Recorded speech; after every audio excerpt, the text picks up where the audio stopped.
परसों 11 तारीख बड़गाम असेंबली हलके के लोगों ने एक फैसला करना है। मैं कल नगरोटा में अपनी तकरीर कर रहा था,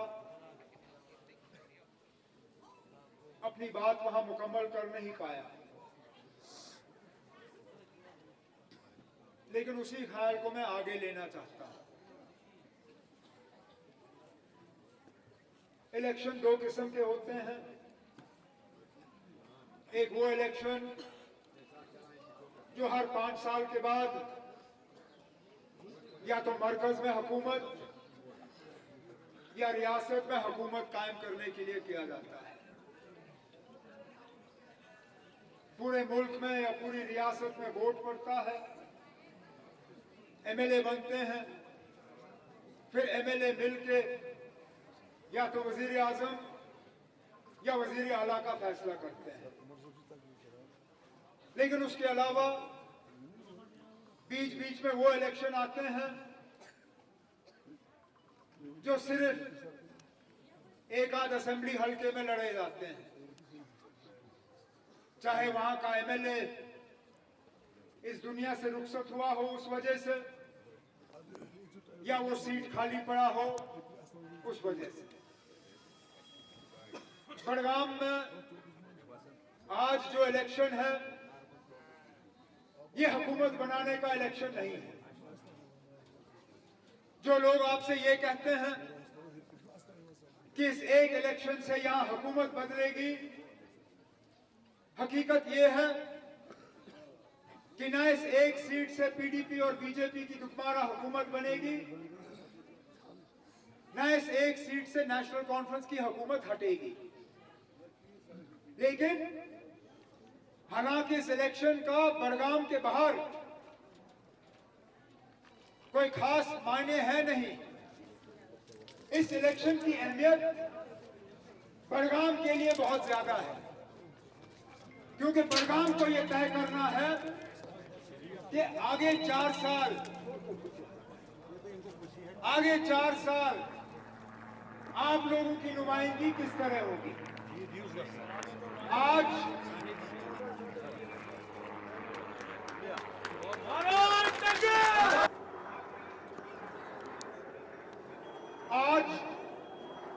तमाम ताकतें नेशनल कॉन्फ्रेंस और आगा महमूद साहब को हराने के लिए मैदान में उतरे हुए हैं। और हमारी खता क्या है? हमारी खता सिर्फ इतनी है कि जिस बुनियाद पे हमने 1 साल पहले वोट मांगा, हम उस बुनियाद पे कायम रहे। याद करिए 2014 का इलेक्शन, यहां वो पार्टी निकली थी जिसने बीजेपी को हुकूमत से बाहर रखने के लिए वोट मांगे आपसे, जिन्होंने आपसे ये कहा कि बीजेपी को बाहर रखने के लिए पीडीपी को वोट देना जरूरी है। आप लोगों ने नेशनल कॉन्फ्रेंस को एक तरफ करके पीडीपी को अपने वोट दिए, और इलेक्शन के बाद नतीजा क्या हुआ? वही लोग बीजेपी को हुकूमत में लाके जम्मू कश्मीर का बेड़ा गर्क करना शुरू कर गए। हमने भी पिछले साल इसी बुनियाद पे आपसे वोट मांगे थे कि बीजेपी को बाहर रखना है, और बाहर रखने के लिए नेशनल कॉन्फ्रेंस को वोट देना जरूरी है। आप लोगों ने पिछले साल नेशनल कॉन्फ्रेंस से अपने वोटों को नवाजा। क्या हमने बीजेपी के साथ उसके बाद हाथ मिलाया? यही फर्क है, यही फर्क है पीडीपी और नेशनल कॉन्फ्रेंस में। उन्होंने 2014 में बीजेपी के खिलाफ वोट मांगे और फिर उन्हीं लोगों के साथ हाथ मिलाया। हमने 2024 में बीजेपी के खिलाफ वोट मांगे और आज भी उनको हुकूमत से बाहर रखा। इस बात के बावजूद कि उस फैसले से के लिए हमें बीच बीच में सजा दी जाती है। यह हकीकत है कि अगर आज बीजेपी की हुकूमत होती, शायद उन्होंने जम्मू कश्मीर को रियासत से नवाजा होता, लेकिन हम वो सौदा करने के लिए तैयार नहीं है कि हमने 2024 में आपसे वोट मांगे ये कहते हुए कि हमारी हुकूमत बनेगी तो हम असेंबली में जम्मू कश्मीर के खसूसी दर्जे को वापस लाने के लिए एक करारदाद पास कराएंगे। उस वक्त हमारे मुखालिफों को लगा कि ये झूठ बोल रहे हैं। उस वक्त हमारे मुखालिफों ने कहा ये कभी होगा नहीं। लेकिन पहला असेंबली सेशन श्रीनगर में जब बुलाया गया, हुकूमत की तरफ से असेंबली में करारदाद पास हुआ जिसमें हमने मरकज को कहा कि जो 5 अगस्त 2019 को जम्मू कश्मीर से छीना गया है वो वापस लौटा के हमारे हवाले कर दीजिए। जो आईनी हमारा खसूसी दर्जा था वो हमें मिलना चाहिए। वो करारदाद पास हुआ और हमारे मुखालिफ नाराज हुए। और तीसरी बात हमने कहा कश्मीर दोबारा रियासत बने, उसके लिए कैबिनेट का फैसला होगा और वो फैसला वजीर आजम साहब के हवाले किया जाएगा। ये भी वादा हमारा पूरा। इसके साथ साथ छोटे मोटे काम तो हमने किए,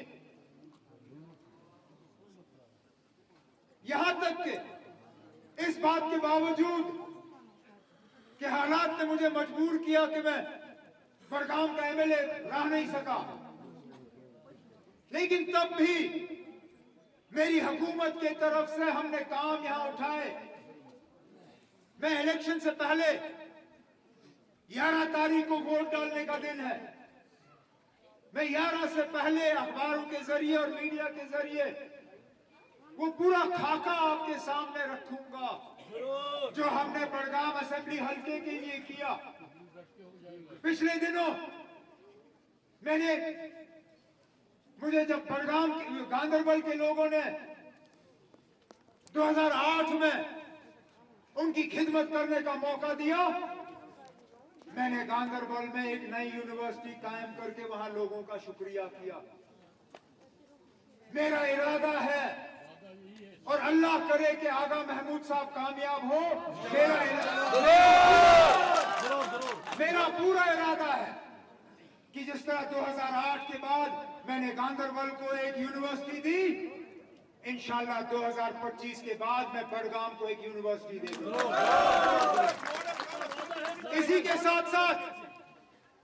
साथ साथ जम्मू कश्मीर में आज कोई ऐसा ग्राउंड नहीं है जहां आईपीएल के मैच हो सके, जहां इंटरनेशनल क्रिकेट खेला जा सके, जहां क्रिकेट की एकेडमी हो। मेरी board of cricket control of India BCCI से मुकम्मल बातचीत चल रही है और अल्लाह गवाह है, जब मेरी उनसे बात हुई कि यहां कश्मीर में न सिर्फ ग्राउंड बल्कि ग्राउंड के साथ एक क्रिकेट एकेडमी नया बनना चाहिए, जिस तरह वो जम्मू में कठुआ में बनाने की बात कर रहे हैं। मैंने उनसे कहा अगर ग्राउंड बनेगा, अगर एकेडमी बनेगी तो इंशाल्लाह बड़गाम असेंबली हल्के में हम इसको करेंगे। लेकिन ये तब मुमकिन होता है जब हुकूमत आपकी अपनी होती है, जब नुमाइंदा आपका अपना होता है। अब मेरे मुखालिफ निकले यहां बिजली पे सियासत करने के लिए, ठीक है, मैं यहां खड़े होकर ये कह सकता हूं कि मुझे ये बिजली के मीटर विरासत में मिले, लेकिन हकीकत ये भी है कि इनको लगाने का सिलसिला मैंने बंद नहीं किया। क्यों नहीं किया वो भी मैं समझाऊं। 2 वजूहात। एक, आमतौर पे हमारा तजुर्बा ये रहा है कि मीटर लगाने से बिजली का बिल जो है वो कम होता है, लेकिन दूसरी बात, हमने अपने मंशूर में जम्मू कश्मीर के लोगों के साथ वादा किया है कि जहां 200 यूनिट से कम बिजली इस्तेमाल हो वहां बिजली का बिल जो है माफ करेंगे, मुफ्त करेंगे। लेकिन बिजली का बिल बिना मीटर के हमें पता नहीं चलता। यह सच्चाई है।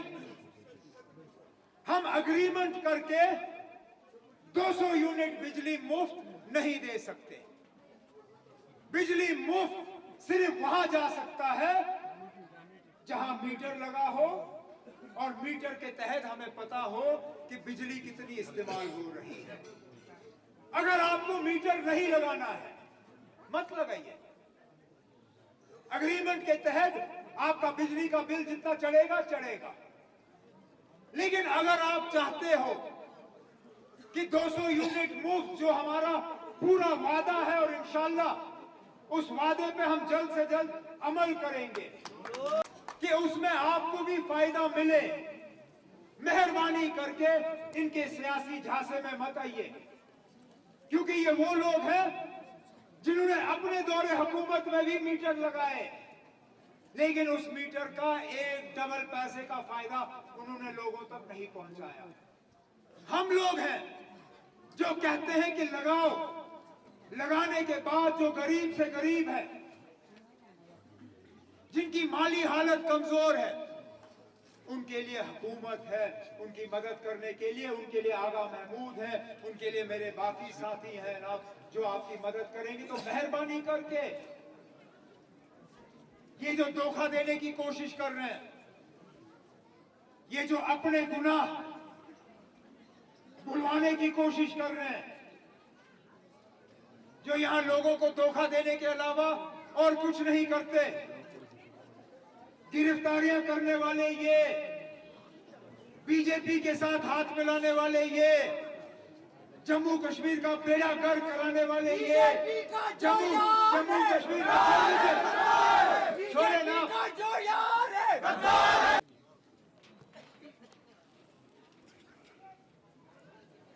इतनी जल्दी कम से कम हम लोग इनकी गुनाहों को और इनकी गलतियों को माफ करने के लिए तैयार नहीं है। लेकिन फैसला आप लोगों के हाथ में है। आप लोगों ने तय करना है कि अगले 4 साल आपकी नुमाइंदगी, आपकी खिदमत, आपकी तरक्की, बेरोजगार नौजवानों का रोजगार, बिजली बिल कम करना, इन सब चीजों के अगर आप हक में हैं तो फिर आपको सिर्फ एक निशान नजर आना चाहिए 11 तारीख को, वो आगा महमूद साहब का हल वाला निशान। इस उम्मीद के साथ कि जिस तरह आपने मुझे एक बार नहीं 2 बार यहां से कामयाब करके भेजा। एक जब ये बीरवा असेंबली हल्के का हिस्सा था, उस वक्त भी मैंने आपकी खिदमत की। आज फिर करना चाहता हूं। यहाँ आपका सुभाषनामा मेरे सामने है, मैंने पढ़ के सुनाया नहीं, लेकिन इस सुभाषनामे का इलाज फिलहाल आपके हाथ में है। 16 तारीख के बाद मेरे हाथ में होगा। ये कब मुमकिन होगा? जब इंशाल्लाह आगा महमूद साहब यहां से कामयाब होके जाएं। क्योंकि और मैं इस बात पे अपनी तकरीर खत्म करूंगा। आखिरकार हुकूमत और हिज़्ब इख्तिलाफ में फर्क है। अगर हिज़्ब इख्तिलाफ और हुकूमत एक ही होते, कोई हुकूमत के पीछे नहीं दौड़ता। अगर हिज़्ब इख्तिलाफ वाले और हुकूमत वाले बराबर का काम कर पाते, किसी को हुकूमत की लालच नहीं होती। लेकिन सच्चाई ये है कि हुकूमत में काम ज्यादा होते हैं, हिज़्ब इख्तिलाफ में कम होते हैं। ये मैं जानता हूं। मैं ऑपोजिशन का भी एमएलए रहा, मैं हुकूमत का भी एमएलए रहा। हकीकत ये है कि बीरवा में मैंने जितने काम किए वो तब मुमकिन हुए जब हमारे एमएलसी थे और मैंने एमएलसी से पैसे इकट्ठे किए और अपनी कॉन्स्टिट्यूएंसी में खर्च किया। मैंने सारा सीडीएफ उनसे यहां लगाया। आज कोई एमएलसी नहीं है, लेकिन हुकूमत है। इस हुकूमत का फायदा आप ले लीजिए। हुकूमत के साथ अपना रिश्ता मजबूत करिए और दे दीजिए मौका एक बार कि अगले 4 साल एक मॉडल असेंबली हल्का बना के हम आपके हवाले करेंगे। ये मेरा वादा है, ये आगा महमूद साहब का वादा है। इस उम्मीद के साथ कि 11 तारीख को आपका एक एक वोट दूसरे नंबर बटन हल्के बटन पे होगा। मैं आपसे इजाजत चाहता हूँ। बहुत बहुत शुक्रिया।